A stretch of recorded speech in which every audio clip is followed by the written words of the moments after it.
नमस्कार, one India Hindi में आपका स्वागत है। मैं हूं राहुल पांडे। कोरोना के नए वेरिएंट ओमिक्रॉन के भारत में तेजी से मामले बढ़ रहे हैं।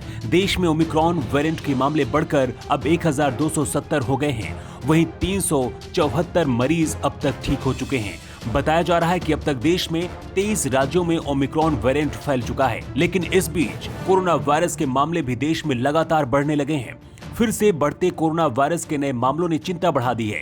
केंद्र ने ऐसे 8 राज्यों से त्वरित कदम उठाने के लिए कहा है जहां केस ज्यादा आ रहे हैं। शुक्रवार को जारी आंकड़ों के मुताबिक देश में पिछले 24 घंटे के दौरान कोविड-19 के 16,764 नए केस दर्ज किए गए हैं। ये गुरुवार की तुलना में कोरोना के मामलों में 27.4% का उछाल है।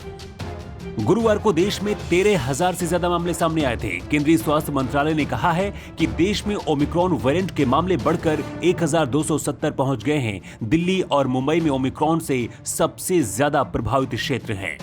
देश में पिछले 24 घंटों के दौरान 220 मरीजों की कोरोना संक्रमण के चलते मौत हुई है, जबकि अब तक 4,81,000 से ज्यादा लोग अपनी जान गंवा चुके हैं। पिछले 24 घंटे में 7,585 मरीज संक्रमण से मुक्त हो चुके हैं। हर दिन संक्रमण दर बढ़कर 1.34% हो गई है, जबकि साप्ताहिक संक्रमण दर 0.89% पर है। अब तक कुल 67.78 करोड़ कोरोना टेस्ट हुए हैं। इधर ओमिक्रॉन का कहर लगातार बढ़ता जा रहा है। कोरोना के इस वेरिएंट के सबसे ज्यादा मरीज महाराष्ट्र में मिले हैं।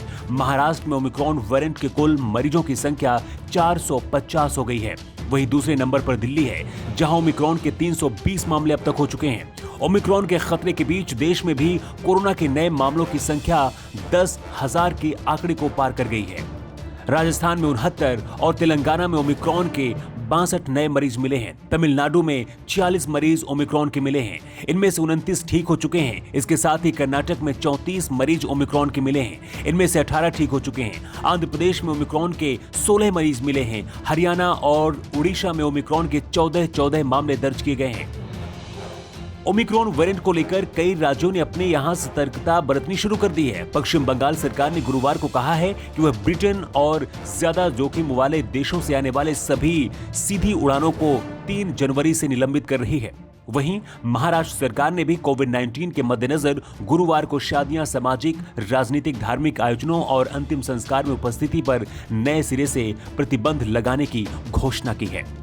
इस खबर में फिलहाल इतना ही। ज्यादा अपडेट्स के लिए आप बने रहिए वन इंडिया हिंदी के साथ।